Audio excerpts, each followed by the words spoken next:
temptation. Will you promise me not to kill yourself until we found some help? We do know some places that will use like safety contracts, if you will. Like I'm gonna sign on the dotted line that I won't do anything to myself until I see you tomorrow or until I get to the next step. That's not a guarantee, is all I'm saying. They might say, yep, sure. And the second that you leave, they're right back to being in a really bad place. So I just would proceed with caution on that one. Okay, like I said, the persuade piece is a very short piece in it. It's still important, but it is short. Any questions on the persuasion piece? Does that make sense? So referring. As I've mentioned hopefully a few times, you should know that you're not going to be asked to be that person's therapist. You're not going to be asked to be with them every second of the next 10 days.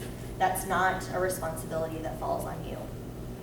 However, if you are able to get them to the next step, that's perfect. Or even to offer what the next steps are to them. When a person is feeling that there is no hope, there is no way out, suicide is the only option, that is a very deep, dark place to be in. If you've never felt that, I am grateful for that. If you can put yourself in their shoes to imagine that, that hopefully can help you get an understanding that they're not even sure what that would look like. They might feel so isolated that they forget they have lots of friends and family to lean on. They might not even think that there is anyone in the world that would want to talk to them in that moment. So just remember that.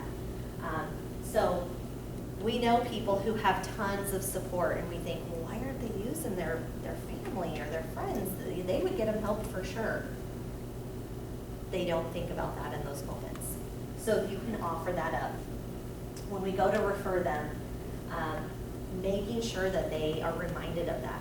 Hey, can we call your brother? I know you're really close with him and he lives nearby, if you know that information about him.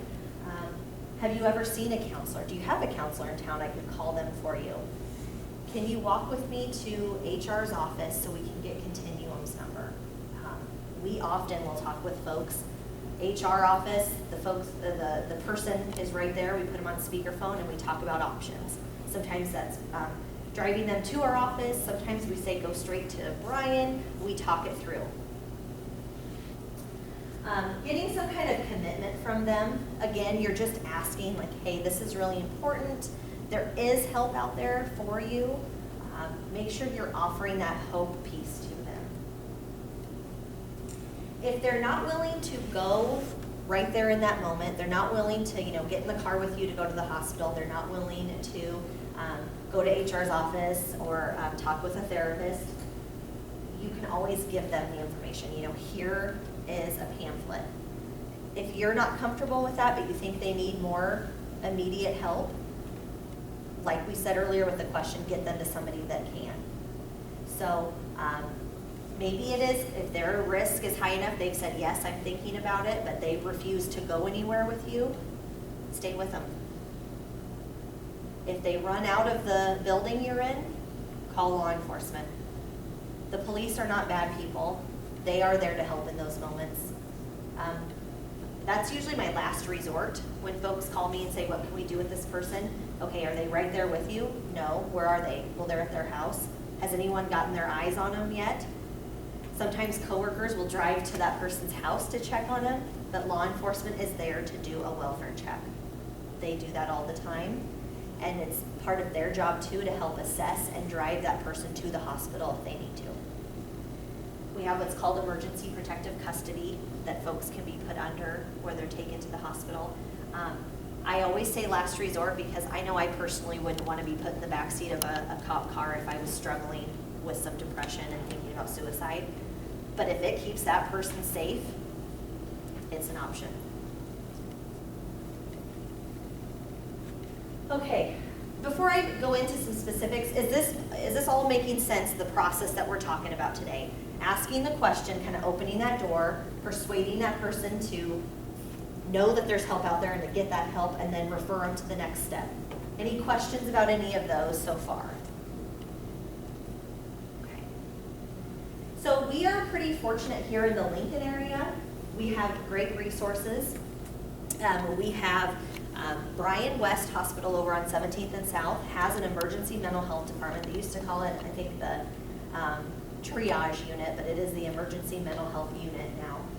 You walk in on the same side as you would the emergency room if you were in a physical emergency, and you can be assessed 24 hours a day, 7 days a week.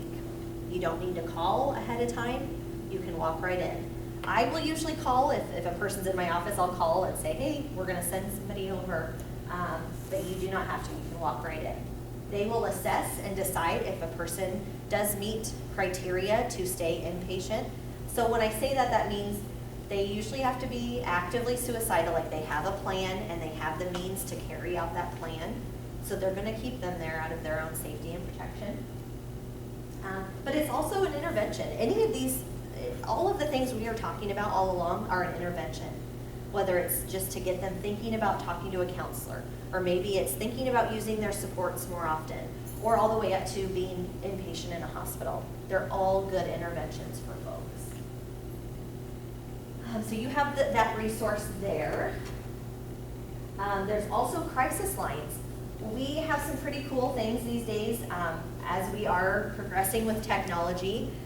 I know most teenagers don't really want to have a face-to-face conversation with me, but they'll text.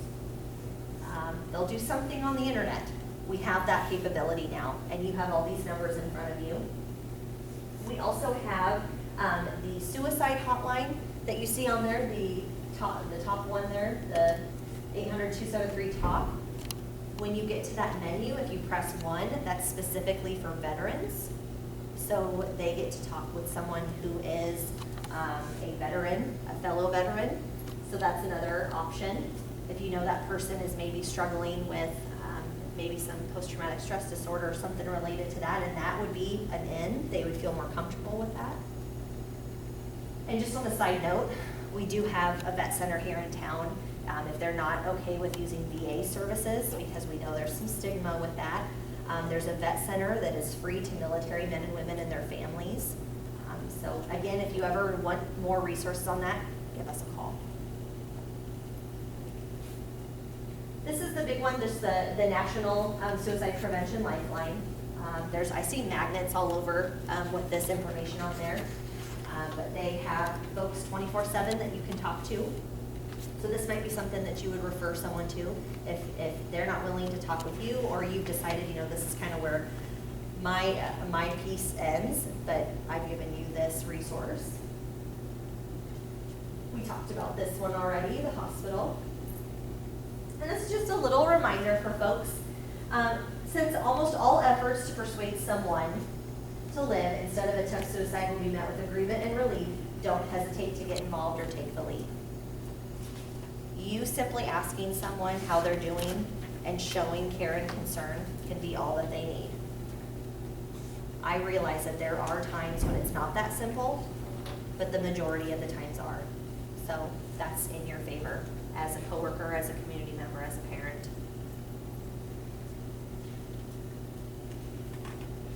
Just some other pieces for effective QPR. Saying, I want you to live, or I'm on your side, we'll get through this. Remember, reminding them they're not alone is huge, because they do feel very alone in those moments. And then getting others involved. If you're aware, you know the person well enough to know they've got family close by, or they're really involved in a church or community kind of group, asking them if we can bring that person on board. Hey, can we call your sister and kind of let them know what's going on? Because you shouldn't be the only one that carries that around.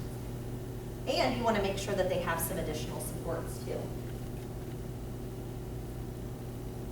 This is just kind of a plug for, if you are really passionate about helping folks in suicide prevention, we do have some groups here in town. There's some through the region, but also I know some big companies have their own, whether it's through wellness. Join a team. Call us. I can help you get set up with that too if that's something that you're interested in. This last one is a pretty big one for me. I know I mentioned it earlier. As my role as a therapist, I do follow up, whether it's face-to-face or calls. But think of how meaningful this might be. to, let's just say coworker, for example. You talk with them, you show care and concern because you picked up on maybe some behavioral or nonverbal cues. Found out, you know what, they're fine, but you're still, concerned. A couple weeks down the road, send them an email or maybe a card, a little note or something, or check in with them. Hey, I'm just still thinking about you, how you doing?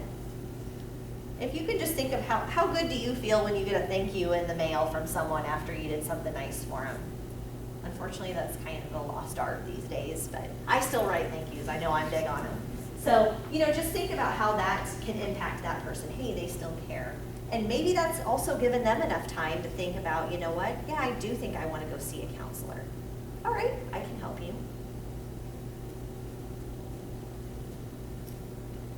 Okay, Dr. Paul Quinnett, who created QPR, if you haven't picked up on it yet, he's really big on hope. And I can see why. I'm in agreement with it, but here's another plug for it, that any way, shape, or form you can provide a sense of hope for that person, please do so. Let's see here, I'm going to show one more video for you real quick.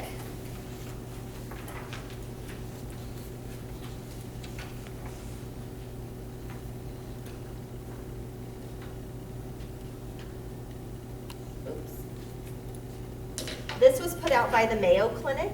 It's pretty impactful. It's some teenagers that put it together. And so just because we know that is an at-risk population, thought we would check it out. I have my ups and downs, just like anybody else. Maybe more than anybody else. I can be hard to figure out. And I like my privacy. I don't want you looking over my shoulder all the time. But you know your kid better than anybody else. And if you think he's acting different than usual, Acting really down, crying all the time for no good reason. Or getting really mad, not able to sleep, or sleeping too much. Shutting her friends out or giving her stuff away. Acting reckless, drinking, using drugs, staying out late. Suddenly not doing stuff he used to love. or doing stuff that's just not like him. It might be nothing to worry about. It might just be high school. Or it might be something more. He might be depressed. Not just feeling down, really depressed. It might be that your kid is thinking about killing himself. It happens. More than you think. More than it should. And people say, I have no idea. I thought it was just a phase he was going through. I never thought she'd do it. I wish he'd come to I me. wish he'd said I something. wish I'd said something. When it's too late. So if you think your kid's acting different, if she seems like a different person, say something. Say, what's wrong? How can I help? And ask straight out. Are you thinking about killing yourself? It doesn't hurt to ask. In fact, it helps. When people are thinking about killing themselves, they want somebody to ask. They want somebody to care.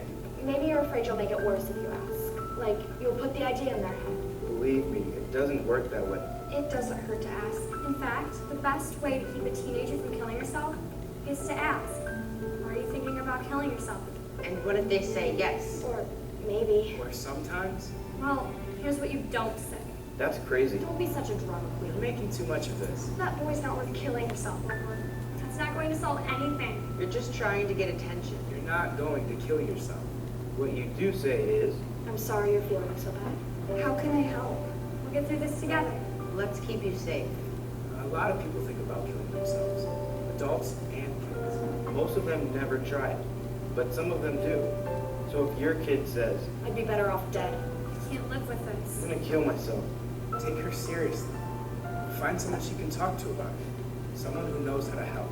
Sometimes kids want to kill themselves because something happened. A breakup, a failure. But sometimes it goes deeper, and it's not going to go away by itself. Get some help. Talk to your doctor. Or a counselor at school. Or your minister. But don't just let it drop. And make sure that your kid always has someone to turn to. Someone he trusts. Make a list together, right then. 3, 4, 5 names. Put a suicide hotline number on there too. Have him keep that list in his wallet, so he always knows where to turn.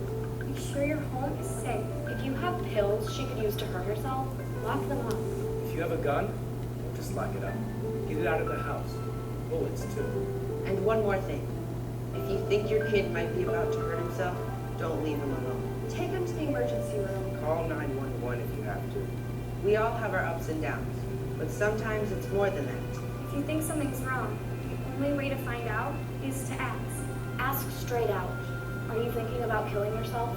Don't wait until you're sure. Trust your gut, because it never hurts to ask. And it can make a big difference. All the difference. Your kid's life.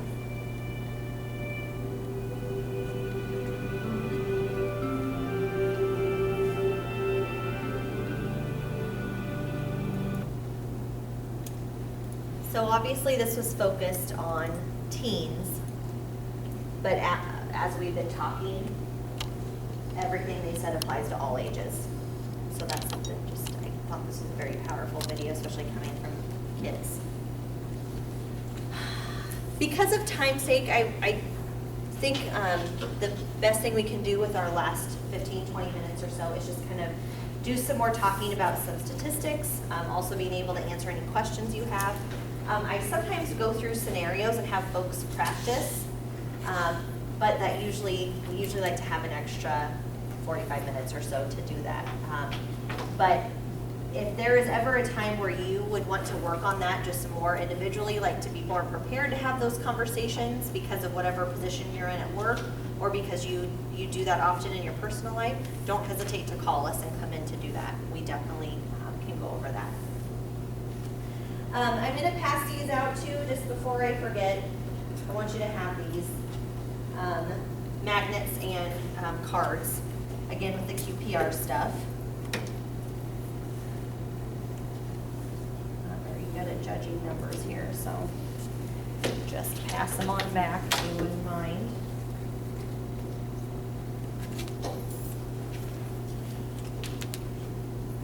I am definitely a visual person, so the more I have things in front of me to remind me of resources or to remind me what's available, the better.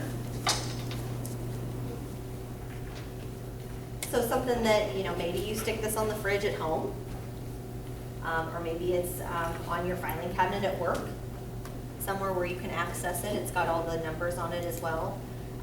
There's also a non-emergency resource. We have a warm line here in Nebraska.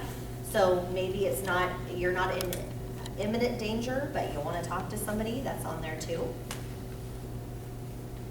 For as remote of a state as you will, we are kind of considered rural in the scheme of the United States. We're pretty fortunate in Lincoln and Omaha to have a lot of resources. When you get further out into the other part of the state, obviously as the population decreases, we don't have as many resources, but with technology, we are getting better about doing some of the telehealth services, and so folks in the rural areas do have better access to counseling sessions, and we do still have crisis centers throughout the state too. Okay, so I still have some prizes and some candy and goodies and some information to share. So, do people still use shoehorns? Is that still a thing? I actually gave. It is. It's two. It's 2 in 1. It's a back scratcher shoehorn combo.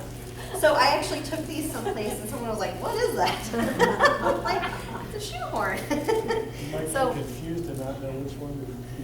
I guess you could use both, right? So I have a couple of these. All of these have our number on them. We use this one as kind of a "we got your back" kind of a thing. But just to go over some other statistics, who wants to take a guess at how many Americans seriously consider suicide each year? And I will give you a clue. It's in the millions. 20. 20? Nope, lower. 1.6. Good guess, but no. Higher. Less than 20, more than 2. 5, very close. 8. Yes. 8. Oh, you already got one. So 8 million Americans seriously consider suicide. So they don't attempt, but they think about it. That's a lot of people. That is a lot of people. And you said that's per day or per year? Annually. And so how many complete? Well, I would have to pull up the national stats. I don't know out of those 8 million. This number is just that seriously consider, not necessarily attempt. Oh. So we have different numbers for folks that we know actually make attempts and then those who complete. Again though, I love statistics to give me an idea of kind of what we're dealing with in our area nationally, but we never really know because not a lot of folks feel comfortable reporting that that's how they're really feeling. Again, like we mentioned, when if someone completes suicide but it's ruled as a different kind of death, then that skews the statistics. Okay, I mentioned that we were going to talk about this earlier. Someone want to guess the percentage of Americans that do complete a suicide that suffer from a major mental illness or a substance abuse disorder or both? It is above 65%. I will give you that. Anybody want to guess? 83. 83, higher. 92. Close. Above 83, lower than 92. Who said that? Yes, 90%. So, what comes to mind when you think that number? I heard some wows. What kind of wow is that? Like, wow, that's unfortunate. Wow, that's They're not getting the resources they need. 90% of Americans who completed suicide were suffering from a major mental illness, a substance abuse disorder, or both. So co-occurring, maybe they had depression and alcoholism, or maybe they were suffering from schizophrenia and they were also self-medicating. They have been diagnosed though, right? If it's a young Absolutely. person. Yep, absolutely. So those numbers are high because they didn't get the help they needed, or possibly didn't get the help they needed. So I'm glad you're talking about this because we know that they had that, so there was some kind of intervention, but that number is actually on our side because we know that mental illness and substance abuse disorders can be treated. So we know that 90% of folks with intervention can be helped. So that is an alarming statistic, but also a statistic that's on our side, if you will. Because if provided proper treatment, folks that struggle with depression or alcoholism go on to lead very productive lives and never think about suicide ever again. So that's this. I don't want to say that this is my favorite statistic. It's my favorite piece to talk about because it's so high yet that's so good. That's such in our favor because we know we can help people. We can intervene. What about the person that doesn't want intervention? They like alcohol, but there's the problem. That happens. Sarcastically, that happens all the time. There's going to be folks that you talk to daily, probably, who whether it's substance abuse or maybe mental illness, personality, just all kinds of stuff. So what do you do with that? Yeah. Well, I always say do what's within your power. You cannot control that person, but can you offer help? Can you be persistent? Say, hey, I'm really concerned about this. I know that this is a resource for you. I will help you go there. I will help make that appointment for you. We see that a lot, unfortunately. So, folks that struggle with alcoholism sometimes will pass away from a medical condition related to alcoholism. And it can be treated through, if they're able to have intervention through a inpatient unit, outpatient. But we also know too that they may know that and be okay with that. I know that this is going to eventually end my life. It is a disease. It takes over. What's within your control is to be that support for them and to say, hey, I know there's help out there. Go with me. Offer that up. If they continue to say no, there's nothing more you can do. And I don't mean to sound hopeless by saying that, but we cannot control other people's lives. Thank you for bringing that up. That's a subject that touches everyone on lots of different levels. It happens every day. Okay. True or false? Victims of domestic violence are at a higher rate or higher risk for suicide or a lower risk for suicide? I'm sorry, that wasn't a true or false question. I made that a multiple choice. Let me ask that again. Would you say that folks who are victims of domestic violence are at a higher risk or a lower risk? Lower risk? Okay. It's higher. They're at a higher risk for thinking about and completing suicide. I was thinking they were more in danger. Oh, By the abusive person. sure, absolutely. Well, we're And on the not same maybe- page then. Yeah, we're on the same page with that. So, folks that are involved in a abusive relationship then become more at risk because they think there is no way out of that relationship. So they think about suicide. Yes, they are. On another note, though, that does put them at, we have statistics on their safety from their abusive partner, too. Okay. Let's see here. We talked about some of those. We did mention, somebody pointed out that males have a tendency to use more of a lethal means.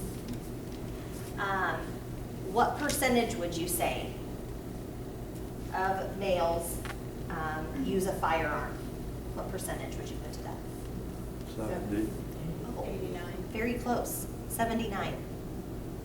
79%.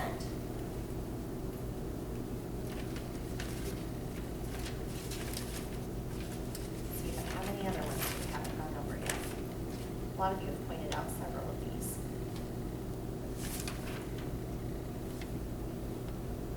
Okay, for our kids, our youth population, for every one completion, there are 100 to 200 attempts. That is usually an alarming figure to me. So several attempts through different means before a completion occurs. What I like about that number is that they don't complete as often. So there might be attempts, but then intervention can happen. And that's a good thing. That's on our side. Why is it that, like, we've gone to 2 funerals where there's been suicide? In one church, the pastor never once said anything about that he had committed suicide. It was like it was blown over. And so people were kind of like, why did, and then another service at a different church, they talked about it. And isn't it better to bring it out, you know, at the church? Because most people know, or what? Well, if I answered that, it would just be my personal opinion. Okay. So what I will share with you is that, similar to the conversation we had when we got started, this topic can either be really comfortable to talk about for some folks, or very much, I don't want to go there, let's not even pretend it's a thing. So my assumption would be that a few things maybe happened. Maybe the family didn't want that to be brought up. Maybe they asked specifically that that not be included or brought up in any way, because that wasn't the focus of the day. Whereas the other one, maybe they wanted it to be brought up for awareness, for whatever reason. So just, you know, I would, similar to how we talked about not making any judgments on that, if you deal with it in your own personal life, and that ever comes up, that just know that that's your own choice how that is brought up. Maybe the different pastors had different feelings on that. That's what we thought. I think it was just the kids that knew, a lot of people knew already, and they were kind of like confused, like, hey, they were just confused after the service. Is that why we don't hear a lot in the press about more suicides that happen? Is that because it's more of out of respect to the family and their wishes, or is it Yep. just the press doesn't cover that? Is that a combination of that? Lots of factors that go into that. I would say probably a reason why we don't see a lot of them in our area is because of how they're ruled. accidental or whatever they place on it, because that's what's given to the media. But it is, I've been told, the information I've been given is that it is up to the family of how that is released. Now, that may be different in different parts of the country. So, again, you know, whether you've been in that situation or not, your mindset might change in how you feel about that information. For some folks, they say, you know what? I want everyone to know. I want to say to my community, this is what happened, because I want to get it out there and I don't want it to happen to my neighbor's family or the people down the street. Whereas the next person might say, I don't even want to think about it myself, let alone put it out there to others. And that's okay. That's everybody's preference. But yeah, that's, you know, our stats are skewed and our media's gonna tell us all of it. Our stats actually are. Yeah, or shamefulness Yeah, that's or attached shame, to yeah. it. Absolutely, absolutely. Other thoughts, comments, questions, concerns that you have?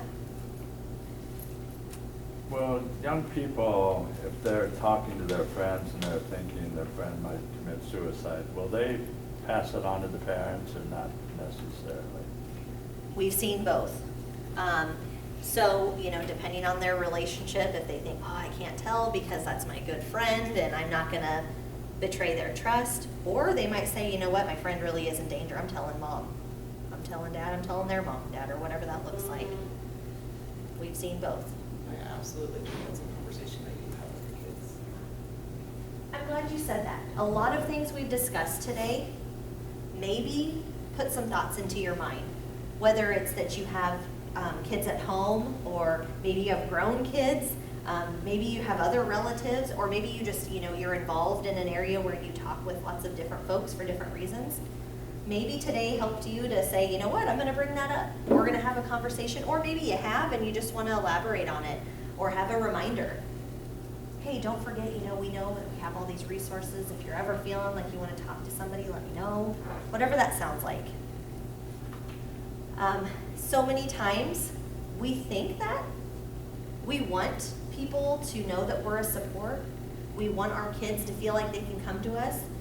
But if it goes unspoken, maybe they don't feel like they can, or maybe they shouldn't. Sometimes too, depending on the age, I'm not gonna tell my parents anything. I'm not gonna tell them nothing. But I will tell this really cool teacher, or I really like the counselor at school. Encourage that. Hey, I know you go talk to Mr. Smith or Miss someone. Chat with them if you're struggling. And if you don't want to talk with me, that's okay. At least offer that up, another solution. Anything that anyone wanted to share or comment on out of what we've talked about today? Well, with the HIPAA guidelines and so forth, I mean, one of the restrictions would say youth is coming to you for counseling. When can you share with their parents what that involves as far as Great their question. privacy compared to that? Yeah. So I would tell them, maybe in a different way, but I tell them exactly what I would say to an adult. Everything we talk about is confidential unless you say that you're going to harm yourself in some way, harm someone else, or there's child abuse or elder abuse involved. Those are the four main things that you can and have to break confidentiality on. So duty to warn, which also, you know, means, and I tell them up front, you know, as we're talking today, if you say something that's really concerning to me, I'm going to share that with who brought you today, but don't worry, I'm going to talk with you about it first. It's usually how we have that conversation. Because you want them to know. You don't want to blindside them with that. They think that they're coming into you, and you're not going to tell them, and then all of a sudden you do. So you want to put that out there. But yeah, that is a reason to break confidentiality. In fact, I know in my profession, I can be in serious trouble if I know something like that and I don't report it. I would be fine. Thank you for bringing that up. Other thoughts or questions? Yes. I just mentioned something that I think is good. There is a bit of awareness now in Lincoln and Lancaster County. You may have read some of these articles in the newspaper. So the University of Nebraska at Lincoln, for example, is putting signage in all of their parking garages, and they're training the resident assistants with the QPR training. Now some of the parking garages in Lincoln, same thing, signage in those garages that it's a sort of an example of means restriction, or the idea that even a sign, a simple sign, could stop somebody from making an impulsive decision. So I think all those things are good. I completely agree with you. We have them where I work down at Continuum. The parking garage we use has signs all over on every floor by the elevator, very visible with the resources on it as well, the number to call. And I believe, don't quote me on this, but I think the region is working to get some of those made available. So like if you wanted those posted at your place of business, that you could obtain those, which would be great. Something else that we see, which is, first off, thank you for filling out the forms that I have given you today. We know that we have over 2,000 folks trained in QPR already, just since it started not that long ago. Can't remember the exact date, within the last couple of years. And we have training scheduled through the end of February, which is awesome. So all different kinds of groups of folks. So the word is getting out and people are talking about it. Okay, just to wrap up, I know I had tons of paper in front of you. If you would take a minute to finish that up.